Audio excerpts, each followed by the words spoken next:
maximizing your strengths to seize opportunities. It is really important that as we go through life, we are constantly evolving. We're trying to figure out who we are, what we're doing, what we're good at, what we're not so good at. And so we're going to spend some time this morning just trying to identify what some of these strengths are and allow everyone to kind of like reflect on where have you been? Because the person that you were in elementary school is very different than the person that you were in middle school. And you have evolved into this young adult that is now getting ready to enter into the workforce.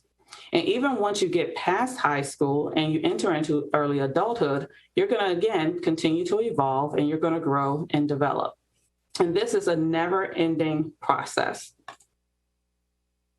So who are you as you kind of do a self-reflection? What do you do well? What is your vision for the future? What are your strengths? In Montgomery County Public Schools, beginning at the secondary level, all of our students engage in activities and lessons delivered by their school counselors in the Naviance platform. And so within that, usually in the middle school section or in the scope of sequence of lessons, our students are completing assigned tasks, and one of them is called the Strength Explorer. So for you all who are with us today, you all have already done this. But again, this was back in middle school. So it's possible that the strengths that you identified then may have changed a little bit, may have changed a lot as you went into high school and as you have moved forward. So as you think about what it is that you do well, perhaps you are really good with your hands and you're what we call kinesthetic or tactile. And so you like to build things, you like to cook, you like to just engage in things like with your hands. Maybe you like to socialize. Maybe you're a social media person and like you want to be a YouTuber or you're into technology because you're really good with, creating events and interacting with others. Maybe you like to be behind the scenes and you like to do coding or other kinds of independent activities. When you think about the question of who are you, that's a question that is consistently asked over and over and over again, because who you are is really shaped by your experiences, and it's also shaped by the desires and the aspirations that you have. So what is the vision for your future or for the future? When you graduate from Montgomery County Public Schools, you're in this conference and because you want to enter into the workforce or take advantage of different internship and apprenticeship opportunities. You want to have a career. You want to be able to be self-sufficient, become possibly a homeowner, own a vehicle, and just do all the things that typical adults normally do. So as you think about what is your future, you're going to also think, okay, how do I take what it is that I do well, and how do I shape that into what my vision is of the future? And then, so what you do well, that's tied to what your strengths are. And a lot of times it's really difficult as individuals for us to really think about, when someone asks the question, what are you good at? Tell me about yourself. We're not comfortable talking about the things that we do well, what our strengths are. And so this is an opportunity, and what you're going to engage in some activities this morning on how to highlight what those positive traits are for you. So let's start with a definition of strengths. Strengths are tasks or actions you can do well. These include knowledge, proficiencies, skills, and talents. People use their traits and abilities to complete work, relate to others, and achieve goals. In any workforce, and also in any situation, including in the classes that you all are taking, you are always looking to and leaning on what your strengths are. So whether you're mathematically or scientifically inclined, or you enjoy writing, you enjoy history, maybe a world language, all of those subject areas that you are taking play to your strengths. I know sometimes people will say, well, what is the opposite of strengths? And the opposite would be weaknesses. I tend to shy away from the term weakness and would much prefer that we adopt the idea and the concept of areas that we can grow and improve in. So when you think about your strengths, are you artistic? Are you athletic? Maybe you may not have been on one of the varsity sports teams, but you like to stay physically fit. Or maybe you have really strong coaching skills, maybe a really great listening skills. And so with your friends, what do your friends tell you? What do your teachers tell you? So as you are reflecting on who you are, we're going to be throughout the day wanting you to tap into your strengths. Strengths are different from personal traits and characteristics. So your character includes your moral attributes or qualities. And when we talk about morals, we're think about how do you discern from right and wrong, what's good or bad. Your character also includes the ability to identify your character when we have others who have observed them for some time. So there's always these snap judgments that we make nowadays where people are like, oh, I don't like this person, or this is based on how they look or how they dress or how they talk. But that's a very snap judgment, and that does not speak to your character. Your character is really what you do on a consistent basis. Your character refers to the moral and ethical conduct of yourself. So whatever values that have been instilled in you shape and define your character. Your culture defines your character. And important and overall behavior patterns of a person also define your character. In terms of personality, that's more of a tricky area. But it's a collection of cognitive abilities, behaviors, beliefs, ideologies, and attitudes. And so your personality is what people also get exposed to. Some people say, oh, they have such a bubbly personality, or they're very shy, or they may say they're very outgoing. Personalities may be easy to identify by observing a physical conduct. So it's the things that you're doing, how you move, how you present yourself. So as we move into some future learning sessions this morning, can I think about, I remember my mom telling me about posture and how you have to present yourself when you walk and when you sit and when you speak. Personality refers to an outward behaviors and an impression that's created on others. As much as we don't like it, the truth is that we are constantly being measured and evaluated and judged by others. And it's being done for different reasons. So when you get a chance today to meet with our industry partners, and they're going to be able to get a first impression of you based on the personality that you present to them. And then when you graduate from high school, or for our underclassmen who have joined us today, when you are applying for a job for maybe the summer, or if you are employed right now, that personality is what people are interacting with. When we think about the 4 personality types, my friends and colleagues oftentimes will say that I am a type A kind of person. So I'm goal-oriented, I'm a risk taker, I'm good under pressure, and then which is good. But sometimes I may end up being a type B, the socializer, but that's more in my personal life and with my family and with my friends. But a type B personality type, they're more relationship-oriented, they're outgoing, and they're enthusiastic. Your type C is the thinker, very detail-oriented, logical, and prepared. And then type D, the supporter, task-oriented, stabilizing, and cautious.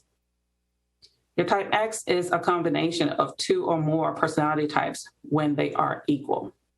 So we don't necessarily always have to have a particular set in stone kind of defined personality type. We can be a combination of these. And this is very similar to Gardner's multiple intelligences. And so we are, inclined to be able to have certain skills. We're really good and we have adept skills in certain areas. Again, we may be very kinesthetic and tactile.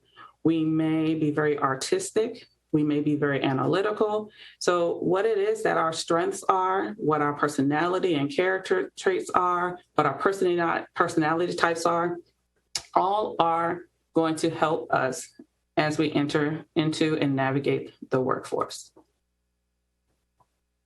But what does that look like? Different faces in different spaces.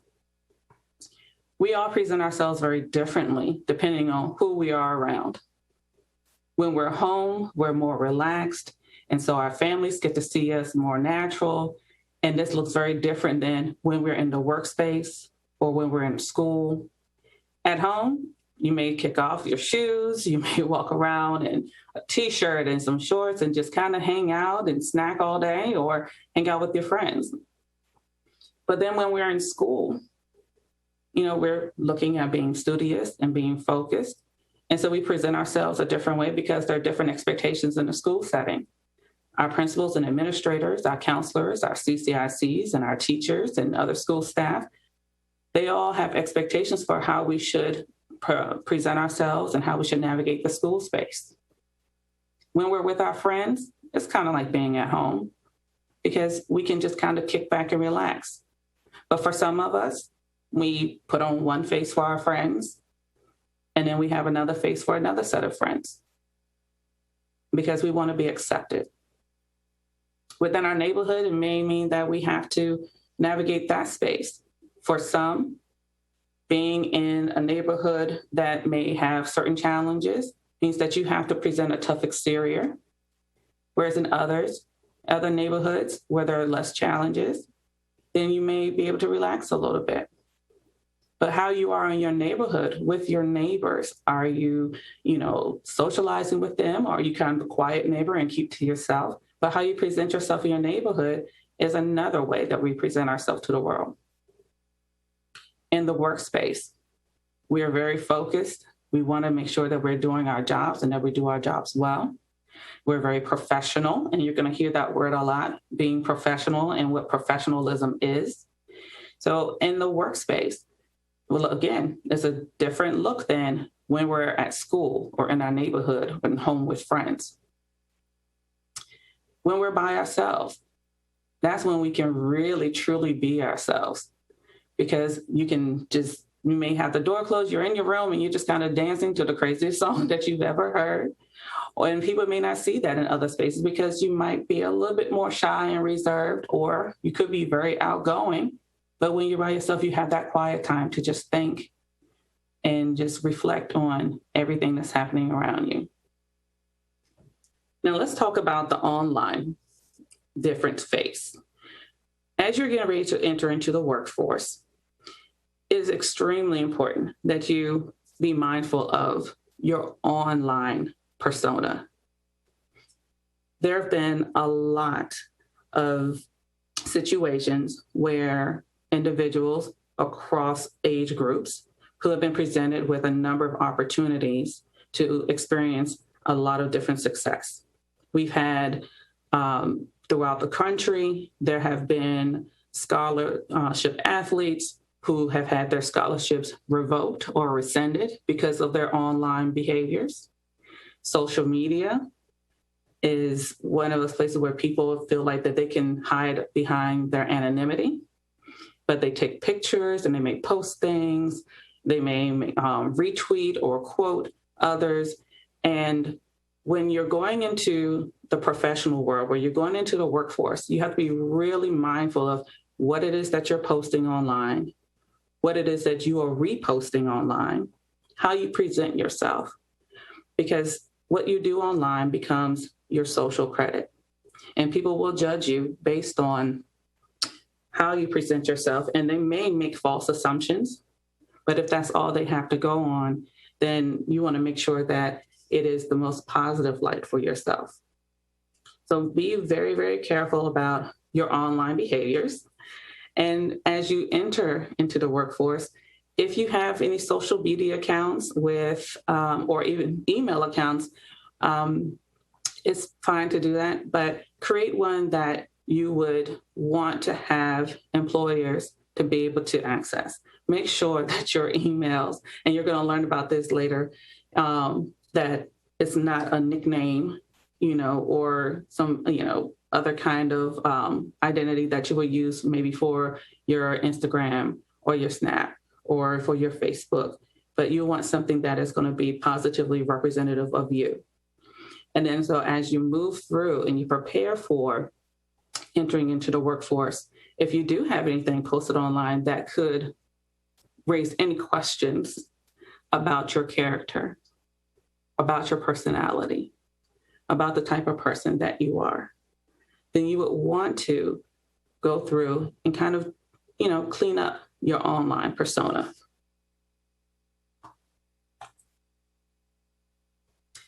What others think of you, opinions, believe it or not, they can matter.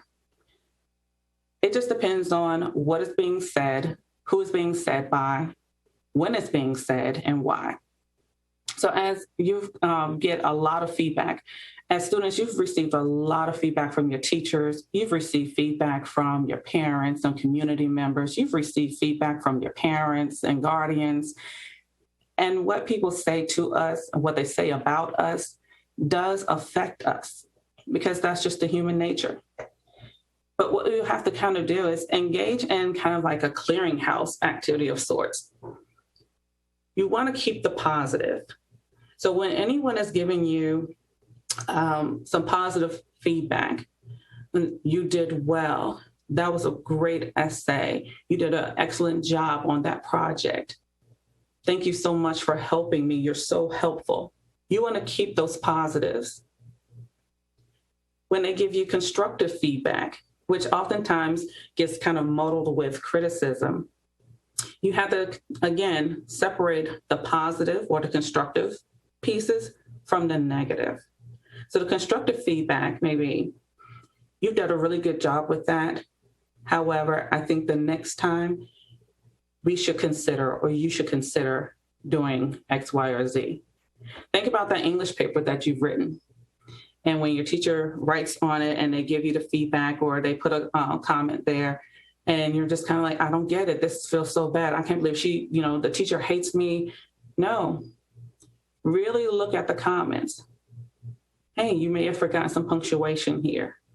Or it would have been, I really like the idea that you presented. I would like for you to expand on that more. So that's constructive feedback. That's constructive criticism that you can grow from, because they're giving you a suggestion as to how to improve. And then you will work to improve that.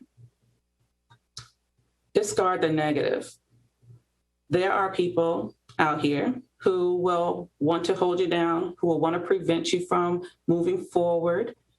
Some people you know, some people you don't know. And so as you are receiving all this feedback, these opinions, and you're filtering out what is positive and what is constructive, then all the negative things to say, you're not good enough, this is not for you, I don't know, you're not going to go anywhere, those kind of negative statements, you want to discard those, throw those away, because they're not going to lead you to anything or get you anywhere. So what's going to happen today? Well, opportunity, this is the first time. Opportunity awaits you today. You are engaging in an opportunity to learn about the different programs and industry partners that we have through the Workforce Readiness Conference. So the possibilities are endless for you today. The learning sessions that you're going to engage in are going to give you a wealth of information and are going to help you as you move towards the fair this afternoon. So as we kind of tie all of these things together, there is an acronym, SWOT.